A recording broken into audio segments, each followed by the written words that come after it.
తూర్పుగోదావరి జిల్లా రాజమండ్రి బొమ్మలూరులోని పవర్ స్టేషన్లో అగ్ని ప్రమాదం జరిగింది. ఎలక్ట్రికల్ వేస్టేజ్లో ఒక్కసారిగా మంటలు చెలరేగాయి. అగ్నిమాపక సిబ్బంది మంటలను అదుపులోకి తీసుకొచ్చారు. ప్రమాదానికి గల కారణాలు ఇంకా తెలియాల్సి ఉంది.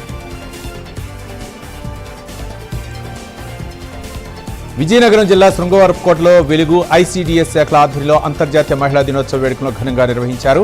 ఈ కార్యక్రమానికి జిల్లా స్పెషల్ ఆఫీసర్ మురళి, ఎస్కోట వైస్ ఎంపీపీ ఇందుకూరి సత్యనారాయణ హాజరయ్యారు. ఇక బాల్య వివాహాలను అడ్డుకోవాలని వారు పిలుపునిచ్చారు. మెగాస్టార్ కుటుంబ సభ్యులు ఆయురారోగ్యాలతో ఉండాలని ఆకాంక్షిస్తూ బాపట్ల జిల్లా పర్చూరు నుంచి మెగా ఫ్యామిలీ అభిమాని నటరాజ్ శ్రీనివాస్ ప్రత్యేక సైకిల్ యాత్రను ప్రారంభించారు. అభయాంజనేయ స్వామి దేవస్థానం వద్ద ప్రార్థనలు చేసి యాత్రను ప్రారంభించారు. అక్కడి నుంచి కొండగట్టు అంజన్న స్వామి దేవస్థానానికి చేరుకుని ప్రత్యేక పూజలు నిర్వహించనున్నట్లు తెలిపారు. బాపట్లోని నరాలశెట్టివారిపాలెంలో శ్రీ సీతారామలక్ష్మణ ఆంజనేయ స్వామి విగ్రహ ప్రతిష్టాపన కార్యక్రమం ఘనంగా జరిగింది. భక్తులు పెద్ద ఎత్తున పాల్గొని స్వామివారిని దర్శించుకుని తీర్థప్రసాదాలు స్వీకరించారు. తొలగించిన శానిటేషన్ సిబ్బంది సూపర్వైజర్లను వెంటనే విధుల్లోకి తీసుకోవాలని శ్రీకాకుళం జిల్లా కేంద్రంలో సిఐటి ఆధ్వర్యంలో రిమ్స్ హాస్పిటల్ వద్ద కార్మికులు ధర్నా నిర్వహించారు. 50 ఏళ్లు పైబడితే ఉద్యోగానికి అనర్హులని కూటమి ప్రభుత్వ పెద్దలు రాజ్యాంగ వ్యతిరేక చర్యలకు పాల్పడుతున్నారని విమర్శించారు. 50 ఏళ్లు వయో పరిమితిని తక్షణం తొలగించాలని వారు డిమాండ్ చేశారు. వైసీపీ హయాంలో 20 కోట్ల లడ్డూలు కల్తీ చేశారని, ఆఖరికి భగవద్గీతను కల్తీ చేశారని ఏపీ సాధు పరిషత్ ఆందోళన వ్యక్తం చేసింది. భగవద్గీతను కల్తీ చేసినందుకు ఏపీ సాధు పరిషత్ ఆధ్వర్యంలో పోలీసులకు ఫిర్యాదు చేశారు. భగవద్గీతను అపహాస్యం చేసిన బాధ్యులపై కఠిన చర్యలు తీసుకోవాలన్న స్వామీజీలు రాష్ట్రం నుంచి బహిష్కరించాలని డిమాండ్ చేశారు. కాకినాడ జిల్లా అడ్డతీగల మండలం డి కృష్ణవరం వద్ద పులి సంచారం కలకలం రేపుతోంది. రైతు మకాంలో ఆవుదోడ కళేభరాన్ని సుమారు 100 మీటర్ల లాగి తీసుకెళ్లి తిన్నట్లు తెలుస్తోంది. స్థానిక రైతులతో కలిసి ఆంబోతు కాలువ వద్ద పులి పాదముద్రికలు గుర్తించారు. గ్రామస్తులు అప్రమత్తంగా ఉండాలని అధికారులు సూచిస్తున్నారు. గత 3 నెలలుగా అంజుమన్ భూముల విషయంలో ఆందోళన జరుగుతుంటే ఇంతవరకు ఎమ్మెల్యే మాట్లాడలేదని గుంటూరు వైసీపీ నగర అధ్యక్షురాలు నూరి ఫాతిమా ఆందోళన వ్యక్తం చేశారు. మత పెద్దలతో ఎన్ని సమావేశాలు జరిగినా ఎమ్మెల్యే స్పష్టత ఇవ్వలేదన్నారు.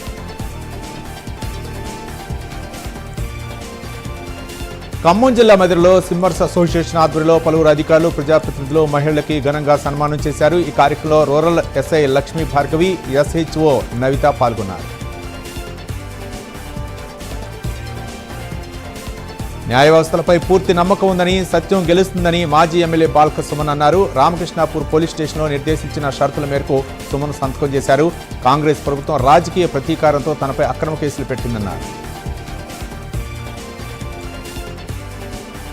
కొత్తగూడలో మహిళా దినోత్సవం సందర్భంగా మహిళా కార్పొరేటర్లను సన్మానించగా మహిళా పారిశుద్ధ్య కార్మికులకు స్టీల్ వాటర్ బాటిల్స్ ను బహుమానంగా అందజేశారు. కార్యక్రమానికి ఎమ్మెల్యే కోననేని సాంబశివరావు ముఖ్య అతిథిగా హాజరయ్యారు. మేయర్ గణేష్, డిప్యూటీ మేయర్ శ్రీపరపు లలిత, మహిళా కార్పొరేటర్లు పాల్గొన్నారు. టీ20 క్రికెట్ వరల్డ్ కప్లో ఫైనల్లో ఇండియా గెలవాలని ఖమ్మంలో ఫ్యాన్స్ కోరుకుంటున్నారు. సొంతగడ్డపై ఇండియా గెలిచి చరిత్ర సృష్టిస్తుందని నమ్మకంగా చెబుతున్నారు. న్యూజిలాండ్పై ఇండియా విక్టరీ కొడుతుందని ధీమాగా ఉన్నారు. హైదరాబాద్ను పరిశుభ్రమైన హరిత నగరంగా తీర్చిదిద్దేందుకు నగర పౌరులు సహకరించాలని జీహెచ్ఎంసీ కమిషనర్ ఆర్వి కర్ణన్ కోరారు. నగర ప్రజలకు తోడ్పాటు, సహకారం ఉంటే హైదరాబాద్ క్లీన్, గ్రీన్ సిటీగా అవతరిస్తుందన్నారు. సూర్యాపేట జిల్లా కేంద్రంలోని ఇందిరమ్మ కాలనీలో దారుణం చోటు చేసుకుంది. జమ్ముల శ్రీనివాస్ అనే వ్యక్తి తన భార్య పుష్పలతను కర్రతో కొట్టి కిరాతకంగా హత్య చేశాడు. తీవ్ర రక్తస్రావంతో ఆమె అక్కడికక్కడే ప్రాణాలు విడిచింది. వేములవాడలో బాలికల ఆరోగ్య రక్షణకు తెలంగాణ రాష్ట్ర ప్రభుత్వం మరో కీలక కార్యక్రమాన్ని ప్రారంభించింది. గర్భాశయ క్యాన్సర్ను ముందుగానే నివారించే లక్ష్యంతో బాలికలకు ఉచిత హెచ్పివి వ్యాక్సిన్ కార్యక్రమాన్ని ప్రభుత్వం అమలు చేస్తుంది. వేములవాడ ఏరియా ఆసుపత్రిలో నిర్వహించిన ఈ కార్యక్రమానికి రాష్ట్ర ప్రభుత్వ విప్ ఆది శ్రీనివాస్ ముఖ్య అతిథిగా హాజరై వ్యాక్సినేషన్ కార్యక్రమాన్ని ప్రారంభించారు. మంచిర్యాల జిల్లా బెల్లంపల్లిలోని మున్సిపల్ వైస్ పర్సన్ ధావ స్వాతిని హెచ్పివి వ్యాక్సినేషన్ సెంటర్ను ప్రారంభించారు. తెలంగాణ ప్రభుత్వం ఎంతో ప్రతిష్టాత్మకంగా చేపట్టిన వ్యాక్సినేషన్ సెంటర్ను మహిళా దినోత్సవం రోజున హెచ్పివి వ్యాక్సిన్ సెంటర్ను ప్రారంభించడం సంతోషంగా ఉందన్నారు.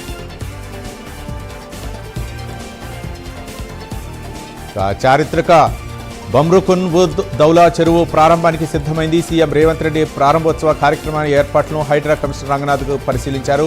చెరువు చుట్టూ కలిగి తిరిగారు. ప్రారంభ కార్యక్రమం అనంతరం జరుగుతున్న సభ ఏర్పాట్లను పరిశీలించారు.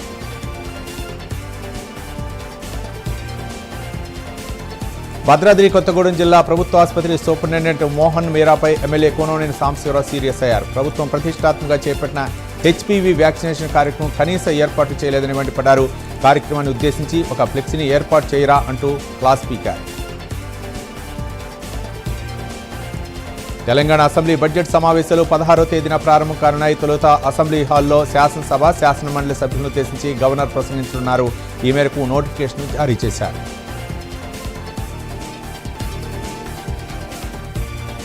మహబూబాబాద్ జిల్లా తాళ్లపూసపల్లిలోని వేట వెంకటేశ్వర స్వామి బ్రహ్మోత్సవాలు ఘనంగా ప్రారంభమయ్యాయి. జాతరకు వచ్చే భక్తులు కోళ్లు యాట్లను మొక్కుగా చెల్లిస్తారని ఆలయ అధికారులు చెబుతున్నారు. స్వామివారు వేటకు వచ్చిన ప్రాంతం కావడంతో ఇలాంటి మొక్కులు చెల్లిస్తారని తెలిపారు.